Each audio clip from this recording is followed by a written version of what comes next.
Hey everyone, our topic for today is structural design muna. Some problems and solutions sa structural engineering and construction. I have two problems here na kinuha ko sa book ng aking friend na si Sir Eric. Shout out sir. Practice problems na ginagawa ko dati for board exam. Simpleng ano lang, RCD and structural theory. Okay, tingnan natin yung problem. So ito yung problem. 5 20 mm diameter bars are reinforced to a beam that will be resisting a hedging moment. Okay, it's a hedging moment. Magre-resist daw siya. It has a concrete strength which is FC prime, which is 21, or F prime C 21 megapascal. Ito ko na lang, 21 MPa, and a steel strength which is 270, that is Fy 270 MPa.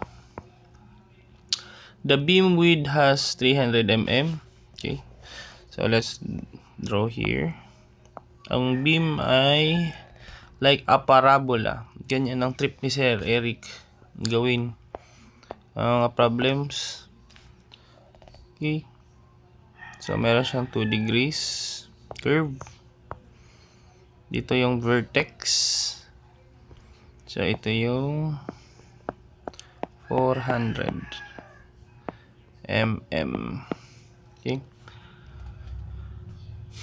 so the beam has a width of 300. So this is 300. Dito ang width.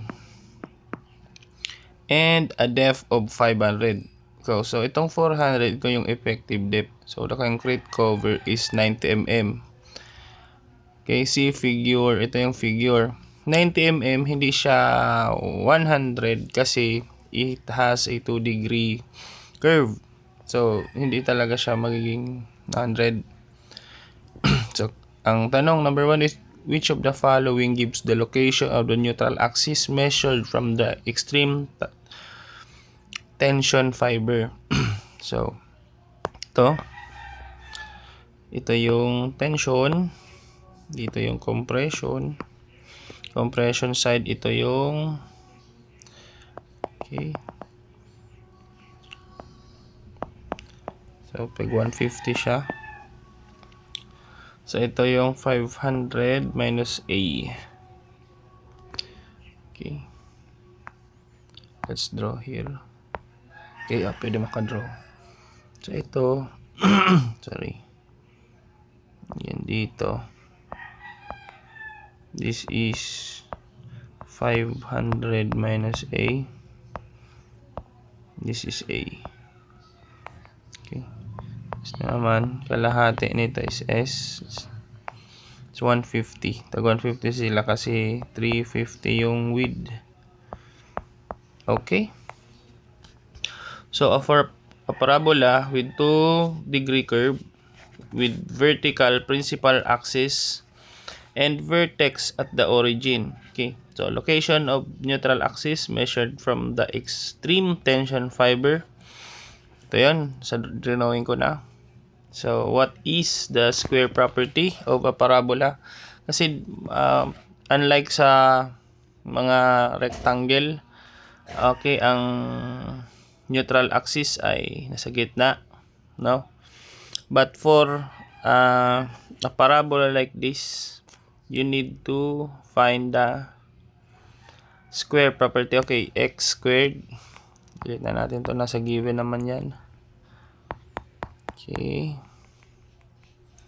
so what is the formula of a square property of a parabola? This x squared is equals to 4ay. Okay, so x squared over y is equals to 4a. Binalik lang natin. So s tayo sa kabila, s squared over I-ratio na natin dito. Dito i-ratio na natin. S squared is to 500 minus A is equals to, yung kalahati is 150, right? 150 squared over 500. Okay, so yung S is equals to 3 the square root of 5 times 500 minus A. Okay. So, diretso na tayo. Assuming still yields, so summation of forces vertical is equals to 0. Compression is equals to tension.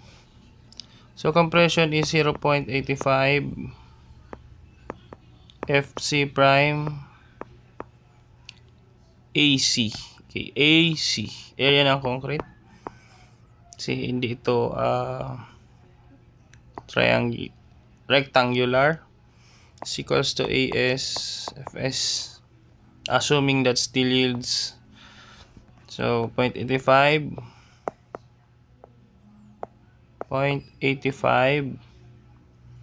times FC prime is 21.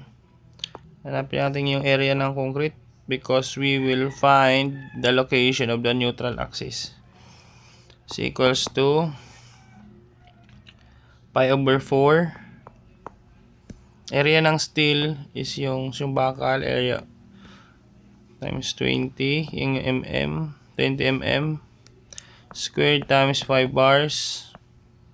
Okay, multiplied by Fs. Let's say steel yield, so we use Fy 270. So area ng concrete is equals to 23,759.944 mm squared. Okay, next.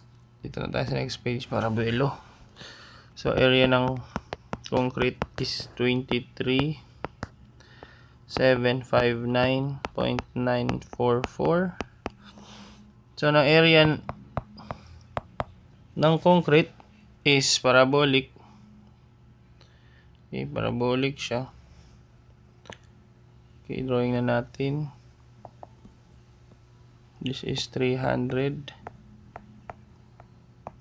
Okay, this is total overall depth. Overall depth is 500. This is 2S. Kasi this is SS. 2S. Extreme fiber Z. Okay. Say this part is A. Compression block, this is W. Okay. Ito yung area ng concrete. Okay, area ng concrete. Ito yan. Yun. Okay, so ang area ng concrete is 2/3. 2/3. Sorry. 2/3 ng width and depth. Okay, itong as a whole minus 2/3 yung sa baba ng 2S multiplied by 500 minus yung A. So yung area ng concrete is equals to 100,000 yung itong una minus 100,000 yung 2/3 300 times 500 minus 4/3 multiply yung 2S 4/3 in terms of S times 500 minus A. Okay, so area ko ng concrete will be 100,000 minus 4/3 multiplied by 3, the square root of 5 times yung s, yung kaninang s. Ito guys. Okay, pakita ko. Ito yung s. Ito. Substitute nyo lang dito yung s dito sa s. So 5 times 500 minus a multiplied by ito na 500 minus a. So a, yung area ng concrete, you just palit nyo lang dito. You can solve for a. So a, shift solve. Kung hindi, mano-mano, ako minano-mano ko na lang. Ako is 82.72 mm. Okay? Meron na tayong A, we can find C. So, we can find C by the formula A betas of 1 times C, no? So, 82.72 is equals to 8.85 times C. So, C is equals to 97.32 mm. So, okay. Next page. So, Fs, check. Check natin kung nag-yield talaga kasi nakakuha na tayo ng C is 600 times D minus C over C. So, Fs is 600 times D na 400 minus 97.32 all over 97.32. So Fs is equals to 1,866.09.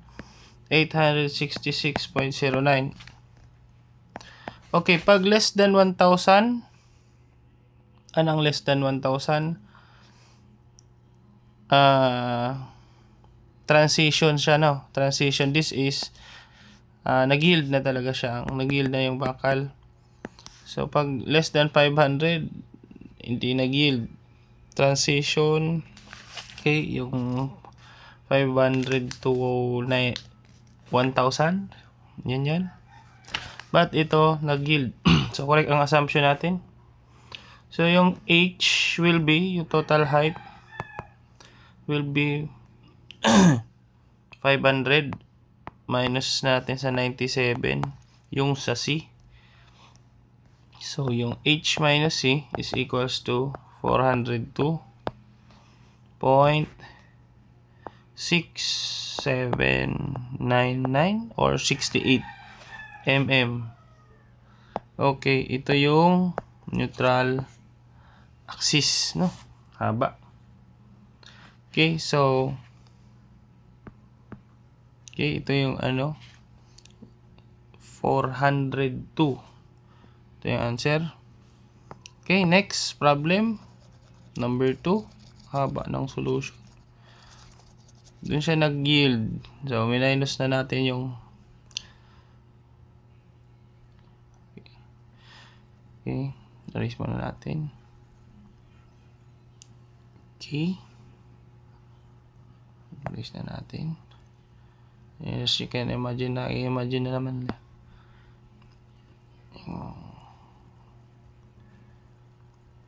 Okay.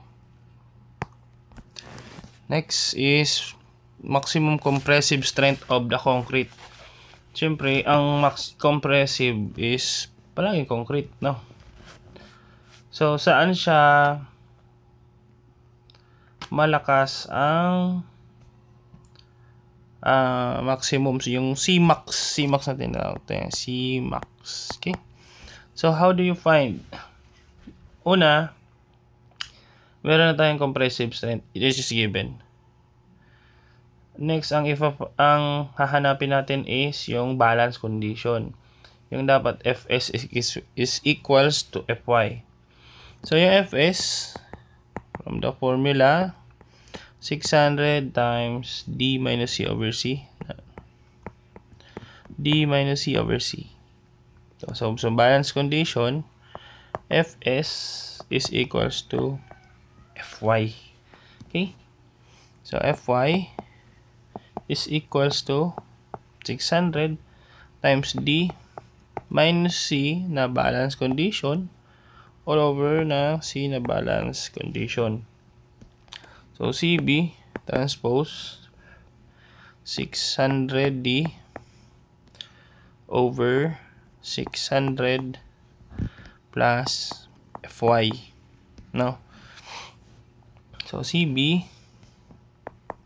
dito na tayo sa 400 times D na 400 all over 600 plus Fy na 270. So CB is equals to 275.86 mm. So kukuha na natin yung A. Okay, formula ng A is equals to beta 1 C. So dito, ang C dito is yung balance condition. So area ng compress A, yung balance condition 0.85, yung betas of 1. Actually guys, ito betas of 1, okay, depende sa MPA, no? Tatlong conditions yon, yung transition, okay, yung basta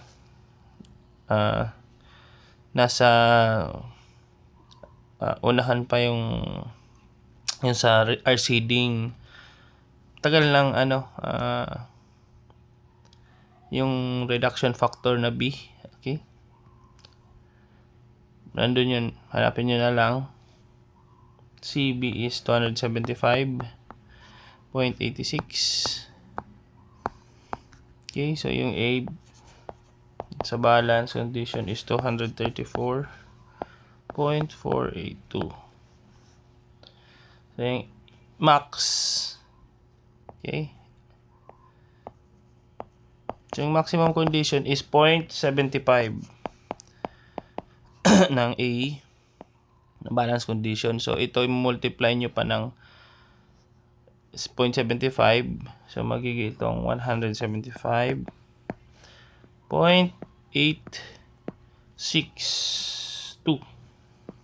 mm. Okay, so we can solve for the area of the concrete at the maximum condition. Okay, erase na to. Okay, we're using the C is equals to T lang na formula na 0.85 FC prime AB, yung sa assumption na steel yields 600, tinatranspose, inikot-ikot lang natin yung formula. Okay,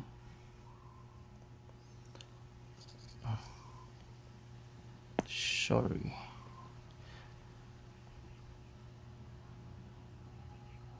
Okay, so area ng concrete 100,000, yung 2/3 times base times height, no? Nalinaw na yun. Minus 4 square root of 5 times 500 minus A raised to 1.5. 1.5. Uy, putik yan. 5. So na area ng concrete is equals to 47,803.692 mm squared. So yung Cmax is equals to 0.85 FC prime AC max. Okay, so Cmax 0.85, yung FC prime is 21, and palit nyo lang itong 47K 803,692. So yung Cmax is 853,295.91296. So this is in MPa, this is in mm, so ang answer natin is in newtons. Pag ginawa niyong kilonewtons, just divide it by 1,000. So, this is 853.295 kilonewtons. That is number 2. Okay. So, number 3.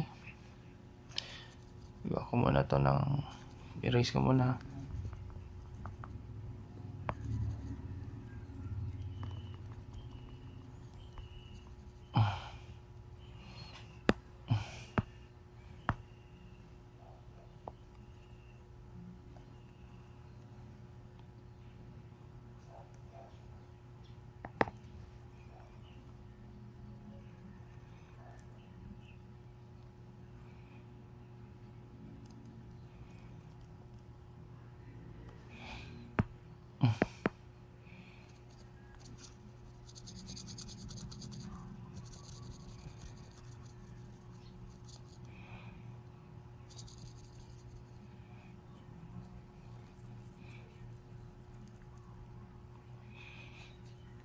Okay, number 3. Which of the following gives the moment capacity? Okay. Moment capacity. Yan, pinakamadali. Moment capacity. No?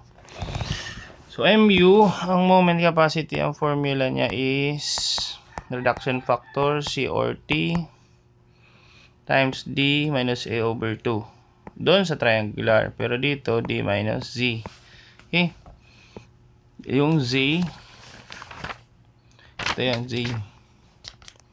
Ito yung depth of compressive block. Ito yung kalahati. Yan yung Z. No? Okay. Ito yung area ng concrete. Kasi ito area ng steel. This is area of steel sa taas. Itong may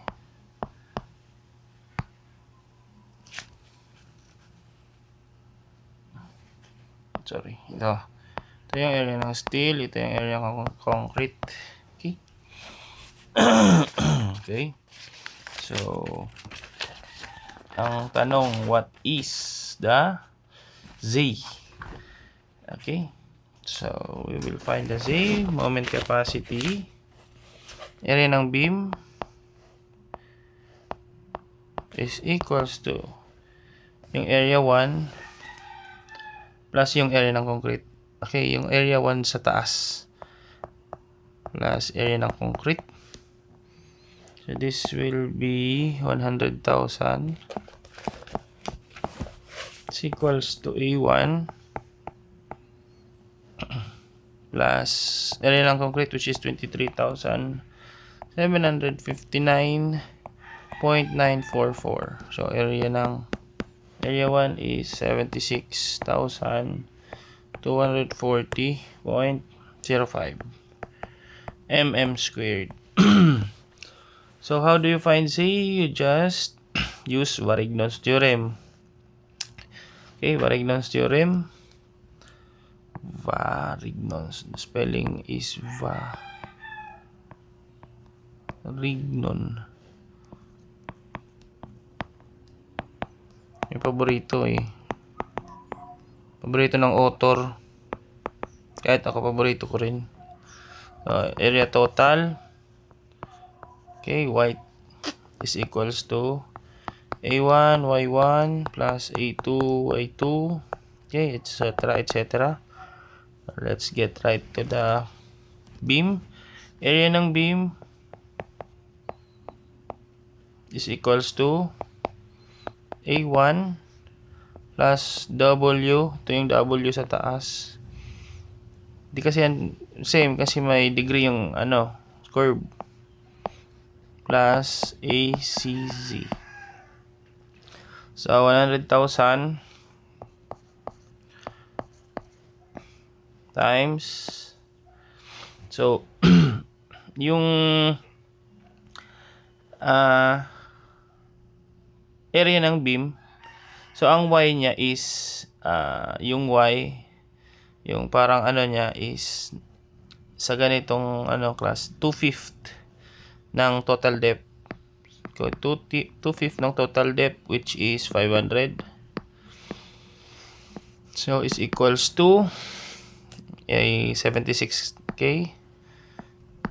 240 multiplied by, kung sa triangle, baga 1/3 dito, 2/5. Okay, 2/5 ng 500 minus 82. 82.722. Okay.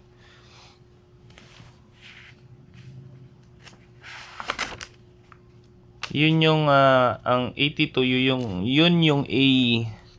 Okay, yun yung A. Yun yung A. No. Yung A. Nakuha nating A. Drawing natin dito. Ganito yan, So, ito yung A. Ito yung area ng concrete. Ang area ng concrete, yun yung A. No? Tapos, yung kalahati niya, yun yung Z. Okay. Yung ito, hanggang 2/5, ito yung W. Yan. Okay. Para ma-visualize nyo. And then, plus, dito sa baba, 23, yung area ng concrete, 759.944. Okay, dito na yung Z. Ginagamit yung Y dun sa mga rectangle Y. Gamitin natin dito Z. Ito yung hinahanap, Z. Okay. So Z. Okay, this is a linear equation. You can just shift solve it. Or okay, bahala na kayo. Basta makukuha nyo yung Z. Yung Z is 40.738. This is in mm. Okay, point ito point. So the mu is equals to reduction factor C or T D minus, dati itong pag rectangle, yun yung A over 2, no? Kasi yung kalahati, no? No, yun ginagamit. Pero doon sa parabolic, yun nandito yung Z, kalahati, no? Kalahati ng A, pares lang naman A over 2, pero let's say this is Z na, hindi na wag A over 2. So this is Z. So mu is equals to, gamitin natin tension na lang, no? AS Fy, kasi nag yield naman, so use Fy. So mu, pag nasa tension control, automatic ang reduction factor nito is 0.9. AS is pi over 4 times 20 squared times 5. Ayan. Area ng steel. Okay. Multiplied by 270. Minus Z. Z yung effective depth, 400 minus 40.73. Yun. So, mu is equals to 137.131.28 Newton millimeters. So, ito, in Newton millimeters. You can divide it by 1,000. So, the answer is 137.131 kilonewton dot meter. Kasi ang moment is dot meter, hindi per meter. That is force multiplied by the distance. Okay? Okay, so see you on the other problem next video. Okay, I hope you enjoyed yung napaka-komplikadong beam. Okay, pwede naman talagang rectangular, but ginagawa ni Engineer Eric para mas challenging as ginagawa niya ng ibang shape. Okay, sabagay, ganyan yung mga archi, mga mag-isip ng mga shapes, no? So anyway, thank you guys for watching. See you again.